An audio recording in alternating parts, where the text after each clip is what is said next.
Hello students, this is Sriram info all India government jobs అండి. ప్రతి government job notification release అవగానే మన ఛానల్లో పోస్ట్ చేయడం జరుగుతుంది. ఇంకా మన ఛానల్ ఎవరైనా సబ్స్క్రైబ్ చేసుకోకపోతే సబ్స్క్రైబ్ చేసుకొని బెల్ ఐకాన్ ఆన్ చేసుకొని పెట్టుకుంటే నా ప్రతి అప్డేట్ అనేది మీకు నోటిఫికేషన్ ద్వారా వస్తుంది. అలాగే మన టెలిగ్రామ్ ఛానల్లోని వాట్సాప్ ఛానల్లోని మీరు జాయిన్ అయినట్టయితే ఫాస్ట్ అప్డేట్స్ అనేవి మీకు వస్తుందండి. Job information, exam dates, result dates and previous question papers కూడా నేను అందులో సెండ్ చేస్తాను. మీకు వాట్సాప్ ఉంటే వాట్సాప్ ఛానల్లో జాయిన్ అవ్వండి, టెలిగ్రామ్ ఉంటే టెలిగ్రామ్ ఛానల్లో జాయిన్ అవ్వండి. లింక్ అనేది కింద డిస్క్రిప్షన్లో ఉందండి. స్టూడెంట్స్, ఇప్పుడు మనకు వచ్చేసి ministry of culture government of India కింద వర్క్ చేస్తున్న national council of science museum నుంచి చాలా మంచి గవర్నమెంట్ జాబ్స్ అయితే మనకి రిలీజ్ అవ్వడం జరిగిందండి. ఈ యూనిట్లు వచ్చేసి మనకి కోల్కతాలోని, ఢిల్లీలోని, ఒడిస్సాలోని ఉంది.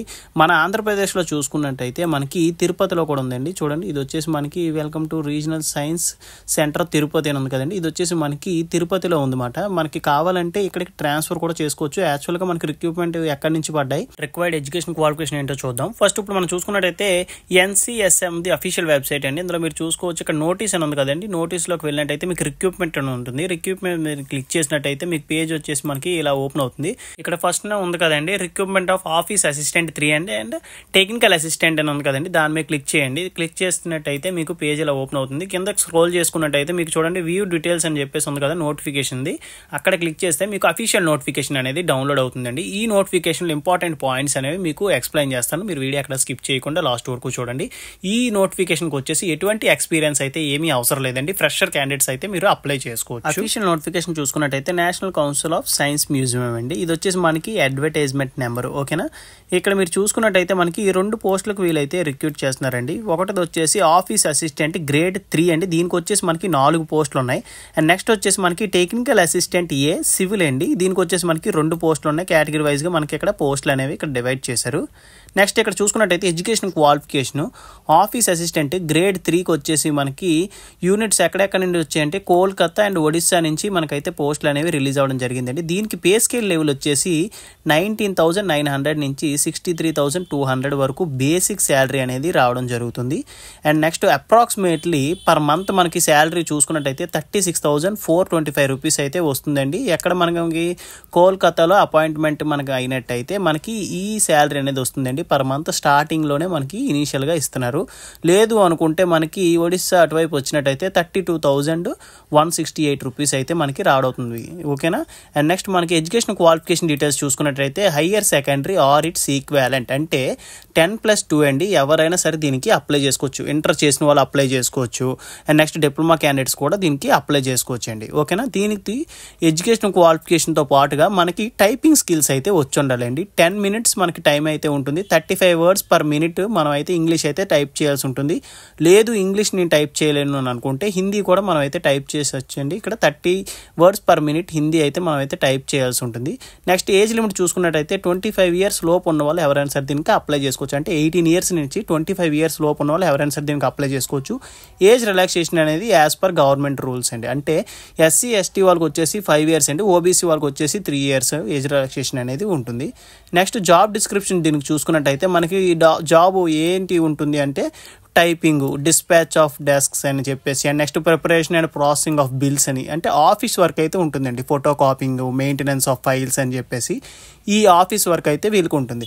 నెక్స్ట్ వచ్చేసి మనకి పోస్ట్ టెక్నికల్ అసిస్టెంట్ ఏ సివిల్ అండి. దీనికి పే స్కేల్ లెవెల్ వచ్చేసి 29,200 నుంచి 92,300 వరకు బేసిక్ శాలరీ అనేది రావడం జరుగుతుంది. పర్ మంత్ అప్రాక్సిమేట్లీ మనం చూసుకున్నట్టయితే 51,515 రూపీస్ అయితే రావడం జరుగుతుందండి. ఎటువంటి ఎక్స్పీరియన్స్ అయితే దేనికి అవసరం అడగలేదండి. పైన ఉన్న ఒకటి ఆఫీస్ అసిస్టెంట్ గ్రేడ్ 3 కూడా అడగలేదండి. అలాగే మనకి టెక్నికల్ అసిస్టెంట్ సివిల్కి కూడా మనకి ఎటువంటి ఎక్స్పీరియన్స్ అయితే అడగలేదు. దీనికి వచ్చేసి మనకి ఎడ్యుకేషన్ క్వాలిఫికేషన్ చూసుకున్నట్టయితే 3 years diploma in civil engineering చేసిన వాళ్ళు ఎవరైనా సరే దీనికి అప్లై చేసుకోవచ్చు అండి. ఏజ్ లిమిట్ చూసుకున్నట్టయితే 18 ఇయర్స్ నుంచి 35 ఇయర్స్ లోపు ఉన్న వాళ్ళు ఎవరైనా సరే దీనికి అప్లై చేసుకోవచ్చు. సేమ్ అండి, దీనికి కూడా age relaxation as per government rule. Job description చూసుకున్నట్టయితే repair and maintenance of buildings and installation అని చెప్పి మనకి ఇచ్చారంటే కోర్ అండి. ఇది టోటల్గా మనకి సివిల్ ఇంజనీరింగ్ చేసిన వాళ్ళు ఎవరైతే ఉన్నారో కోర్ సైడ్ ఉంటుందండి. జాబ్ మొత్తం మనకి బిల్డింగ్ కన్స్ట్రక్షన్ అని చెప్పేసి ఉంటుంది కదండి. వాటికి రిలేటెడ్గా మీకు అయితే వర్క్ ఉంటుంది. జనరల్ ఇన్స్ట్రక్షన్స్ మనం చూసుకున్నట్టయితే మనకి ఇక్కడ అప్లికేషన్స్లో ఏవైనా ఫాల్స్ డీటెయిల్స్ ఏమైనా ఇస్తే వాళ్ళైతే రిజెక్ట్ చేస్తామని చెప్పేసి మనకి ఇవ్వడం జరిగిందండి. నెక్స్ట్ కాల్ లెటర్ కానీ అడ్మిట్ కార్డ్ కానీ మనకు వచ్చేసి మీరు ఇచ్చే ఈమెయిల్ ఐడికి మెయిల్ చేస్తారండి. ఎటువంటి వీలైతే హార్డ్ కాపీ ద్వారా మీకైతే పంపించడం జరగదండి.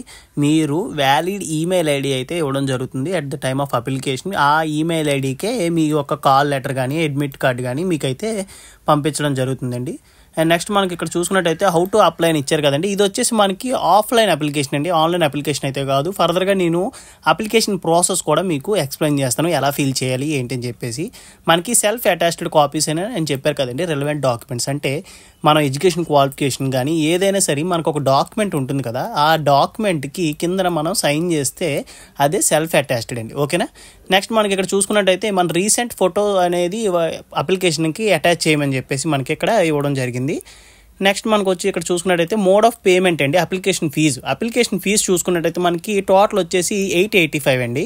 దీంట్లో మనకి 750 రూపీస్ అనేది అప్లికేషన్ ఫీజు, 18% జిఎస్టీ అంటే 135 రూపీస్ అనేది పడుతుందండి. టోటల్ వచ్చేసి మనకి 885 రూపీస్ అనేది అప్లికేషన్ ఫీజు. నెక్స్ట్ చూసుకున్నట్టయితే ఈ అప్లికేషన్ ఫీజు అనేది మనం డీడీ రూపంలో అయితే పే చేయొచ్చండి. National council of science museum పేరు మీద ఎనీ నేషనలైజ్డ్ బ్యాంక్ దగ్గరికి వెళ్ళి మనం అయితే పే చేయొచ్చు. లేదు అనుకుంటే మనం ఆన్లైన్ ట్రాన్స్ఫర్ అయితే కూడా చేయొచ్చండి. ఇక్కడ మనకి బ్యాంక్ డీటెయిల్స్ అయితే ఇవ్వడం జరిగింది. ఈ బ్యాంక్ డీటెయిల్స్ యూజ్ చేసుకుని మనం అయితే ఆన్లైన్ ట్రాన్స్ఫర్ అయితే చేయొచ్చండి. నెక్స్ట్ వచ్చేసి మనకి candidates belongs to SC ST PWBD and womens and ex service మ్యాన్స్కి ఎటువంటి అప్లికేషన్ ఫీజు అయితే ఏమీ లేదండి. ఫీమేల్ క్యాండిడేట్స్ ఏ కేటగిరీ వాళ్ళైనా సరే దీనికి అప్లికేషన్ ఫీజు అయితే పే చేయాల్సిన అవసరం లేదు. నెక్స్ట్ ఫీజు ఒకసారి మీరు పే చేసినట్టయితే రీఫండ్ అయితే అవ్వదని చెప్పేసి మనకి ఇక్కడ ఇవ్వడం జరిగింది. నెక్స్ట్ మనకు చూసుకున్నట్టయితే ఈ ఆఫ్లైన్ అప్లికేషన్ అనేది 11th March 2024 లోపు అయితే మనం అయితే పంపించాల్సి ఉంటుందండి. బై స్పీడ్ పోస్ట్ కానీ రిజిస్టర్ పోస్ట్ ద్వారా మనం అయితే పంపించాల్సి ఉంటుంది. కింద అడ్రస్కి అయితే మనం అయితే పోస్ట్ ద్వారా పంపించాలి. రిజిస్టర్ పోస్ట్ అయినా పంపించవచ్చు, లేదంటే స్పీడ్ పోస్ట్ ద్వారా అయినా కూడా మీరు అయితే పంపించవచ్చు. అప్లికేషన్ అనేది ఎలా ఫిల్ చేయాలో చూసుకున్నట్టయితే మీరు ఈ అప్లికేషన్ అనేది కింద నోటిఫికేషన్లో మీకు లింక్ ఇస్తానండి, నోటిఫికేషన్లోనే డౌన్లో ఉంటుంది. లేదంటే స్టార్టింగ్ మీకు స్టెప్స్ చెప్పాను కదండి ఎలా నోటిఫికేషన్ డౌన్లోడ్ చేసుకోవాలో, అలా కూడా మీరు అయితే డౌన్లోడ్ చేసుకొని ప్రింట్అవుట్ అయితే తీసుకోండి. ఇక్కడ వచ్చేసి మీకు అడ్వర్టైజ్మెంట్ నెంబర్ అయితే ఎంటర్ చేయండి. స్టార్టింగ్లో చెప్పాను కదండి అడ్వర్టైజ్మెంట్ నెంబర్. నెక్స్ట్ వచ్చేసి ఇక్కడ మీ డేట్, ఏ డేట్ అయితే మీరైతే మెన్షన్ చేస్తున్నారో, అంటే ఏ డేట్ని మీరైతే అప్లై చేస్తున్నారో ఆ డేట్ అయితే మీరు మెన్షన్ చేయండి. Next post applied for technical assistant అయితే టెక్నికల్ అసిస్టెంట్, ఆఫీస్ అసిస్టెంట్ అయితే ఆఫీస్ అసిస్టెంట్ ఇక్కడ మెన్షన్ చేయండి.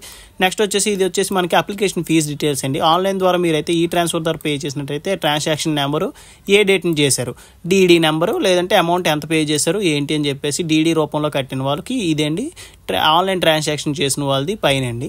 నెక్స్ట్ ఇక్కడ చూసుకున్నట్టయితే పోస్ట్ అప్లైడ్ ఫర్ సేమ్ అండి. ఇక్కడ టెక్నికల్ అసిస్టెంట్ అయితే టెక్నికల్ అసిస్టెంట్ ఏదైతే అది మెన్షన్ చేయండి. నెక్స్ట్ మీ నేమ్, ఫుల్ నేమ్ అనేది బ్లాక్ లెటర్స్లో అన్ని క్యాపిటల్ లెటర్స్లో అయితే మెన్షన్ చేయండి, as per 10th class mark list ఎలా అయితే ఉందో అలాగా. అండ్ నెక్స్ట్ ఇక్కడ వచ్చేసి మీ రీసెంట్ పాస్పోర్ట్ సైజ్ ఫోటో అయితే ఇక్కడ ఎంటర్ చేయండి. ఓకేనా. నెక్స్ట్ మీ అడ్రస్ డీటెయిల్స్ అనేవి కరెక్ట్ డీటెయిల్స్ ఇవ్వండి, permanent address, present address. Next valid email ID and mobile number అయితే ఇవ్వండి. ఎందుకంటే మీకు ఫర్దర్గా ఏదైనా కమ్యూనికేట్ చేయాలంటే ఈ అడ్మిట్ కార్డ్ కానీ కాల్ లెటర్ కానీ ఏదైనా సరే మీ ఈమెయిల్ ఐడికి అయితే పంపించడం జరుగుతుంది. Next me date of birth enter చేయండి, ప్లేస్ ఎక్కడైతే మీరు అయితే పుట్టారో అది మెన్షన్ చేయండి.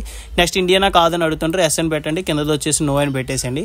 నెక్స్ట్ మీ స్టేట్ అడుగుతున్నారు, ఆంధ్రప్రదేశ్ వాళ్ళు ఆంధ్రప్రదేశ్, తెలంగాణ అయితే తెలంగాణ, అది మెన్షన్ చేయండి. నెక్స్ట్ మీ ఫాదర్ డీటెయిల్స్, ఫాదర్ ఆక్యుపేషన్ అయితే అడిగారు, ఫాదర్ ఇండియానా కాదని అడుగుతుంటారండి, అది ఎస్ అని పెట్టండి, కింద నో అని పెట్టేసేయండి. నెక్స్ట్ వచ్చేసి మనకి రిలీజన్ అడుగుతుంటారంటే హిందూ, ముస్లిం, క్రిస్టియన్స్ ఉంటారు కదండి, ఆ రిలీజన్ ఎవరైతే ఉన్నారో అది అక్కడ మెన్షన్ చేసేసేయండి. నెక్స్ట్ వచ్చేసి ఎస్సీ ఎస్టీ వాళ్ళు ఎవరైనా ఉంటే, బ్యాక్వర్డ్ క్లాస్ ఎవరైనా ఉంటే ఎస్ అయితే ఎస్ అని పెట్టండి, నో అయితే నో అని పెట్టేసండి. నెక్స్ట్ సి వచ్చేసి నో పెట్టండి. ఎవరైతే పీడబ్ల్యూబీ క్యాండిడేట్స్ ఉంటారో వాళ్ళైతే ఎస్ అని పెట్టండి, లేని వాళ్ళు నో అని పెట్టేసండి. నెక్స్ట్ పేజ్ 2 చూసుకున్నట్టయితే మీ ఆధార్ కార్డ్ నెంబర్ అయితే ఇక్కడ ఎంటర్ చేయాల్సి ఉంటుందండి, మీ Aadhaar card number. Next PAN number ఉంటే పాన్ నెంబర్, లేకపోతే పాస్పోర్ట్ నెంబర్ ఉంటే పాస్పోర్ట్ నెంబర్ అనేది ఎంటర్ చేయండి. నెక్స్ట్ ఇది వచ్చేసి మనకి ఎడ్యుకేషన్ క్వాలిఫికేషన్ డీటెయిల్స్ అయితే ఎంటర్ చేయండి. ఫస్ట్ వచ్చేసి మీ 10th క్లాస్ అయితే మెన్షన్ చేయండి, తర్వాత డిప్లొమా. ఓకేనా. ఇది ఫుల్గా మనకి education qualification related document. Next మనకి ఇక్కడ చూసుకున్నట్టయితే మనకి ఏ లాంగ్వేజ్ వచ్చు, మనకి read only, speak only, read and speak అని చెప్పి, and read, right and speak అని చెప్పి ఇచ్చారు కదండి, మీరు ఇక్కడ మెన్షన్ చేయాలి. ఓకేనా.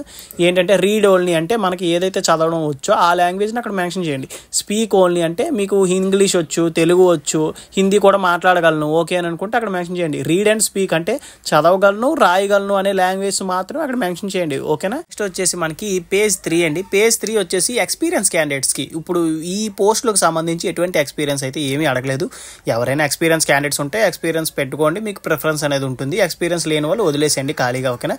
నెక్స్ట్ వచ్చేసి ఇది గవర్నమెంట్ సెక్టర్స్లో ఎవరైనా ఉంటే వాళ్ళకండి, ఇవన్నీ వదిలేసేయండి. నెక్స్ట్ 19th చూసినట్టయితే ప్రిఫరెన్స్ ఆఫ్ ఎగ్జామినేషన్ సెంటర్స్. మనకి ఇక్కడ చూడండి 1st, 2nd, 3rd, 4th ఇచ్చారు కదా. కోల్కతా, ఢిల్లీ, నేను కోల్కతా 1 పెట్టాను, ఢిల్లీ 2 పెట్టాను, బెంగళూరు వచ్చేసి 3, ముంబై వచ్చేసి 4. నా ప్రిఫరెన్స్ అనేది నేను ఇలా పెట్టుకున్నాను అనమాట. మీకు ఏదైతే దగ్గరగా ఉంటుందో మీ ప్రిఫరెన్స్ అనేది చేంజ్ చేసుకోండి.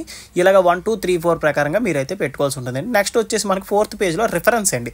మీకు ఈ NCSM కంపెనీలో ఎవరైనా తెలిసిన వాళ్ళు ఉంటే వాళ్ళ రిఫరెన్స్ డీటెయిల్స్, వాళ్ళ నేము అండ్ నెక్స్ట్ వాళ్ళు ఏంటి పొజిషన్ ఏంటి, వాళ్ళ అడ్రస్, ఈమెయిల్ ఐడి అనేది మెన్షన్ చేసేసేయండి. నెక్స్ట్ లిస్ట్ ఆఫ్ ఎన్క్లోజర్స్ చూసుకున్నట్టయితే మీరు ఏ డాక్యుమెంట్స్ అనేవి ఇక్కడ అటాచ్ చేస్తున్నారు, మీ 10th class mark list and next me diploma and next ఇంకా రిలవెంట్ సర్టిఫికేట్స్, మీ కేటగిరీ సర్టిఫికేట్, PWBD క్యాండిడేట్స్ ఎవరైనా ఉంటే అది టోటల్గా ఇవన్నీ ఏవైతే మీరైతే అటాచ్ చేస్తున్నారో అవన్నీ అక్కడ మెన్షన్ చేయండి. మెన్షన్ చేసిన తర్వాత మీ name, next signature, date, place, next name of the candidate capital letters అని చెప్పారు కదండి, అక్కడ మీ క్యాపిటల్ లెటర్స్లో మీ నేమ్ అనేది ఎంటర్ చేసేసేయండి.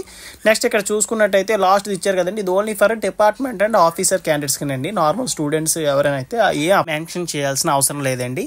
ఈ documents and next relevant documents self attached అంటే ఓన్లీ జిరాక్స్ అండి. మీ 10th class mark list xerox and next me diploma certificate ఉందంటే అది కూడా జిరాక్స్ తీసి కింద మీ సైన్ చేస్తే అదే సెల్ఫ్ అటాచ్మెంట్. ఓకేనా.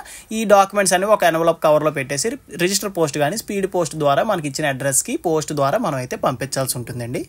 ఈ నోటిఫికేషన్లో కానీ అప్లికేషన్లో ఫిల్ చేయడం కానీ మీకు ఇంకా ఏమైనా డౌట్ ఉంటే నాకు కింద కామెంట్ బాక్స్లో కామెంట్ చేయండి. చాలామంది డౌట్ అడుగుతున్నారు కానీ క్లియర్గా అడగలేకపోతున్నారు. చూడండి, మీరు అడిగిన డౌట్ కొంచెం క్లియర్గా అడిగినట్టయితే నేను క్లియర్గా మీకు ఆన్సర్ అనేది చెప్తాను. ఓకేనా. అలాగే మీకు ఈ వీడియో నచ్చినట్టయితే లైక్ చేయండి, మీ ఫ్రెండ్స్ కూడా షేర్ చేయండి. ఇన్ఫర్మేషన్ అనేది వాళ్ళకి కూడా యూజ్ అవుతుంది. Thank you so much for watching video అండి. కీప్ సపోర్టింగ్ మీ.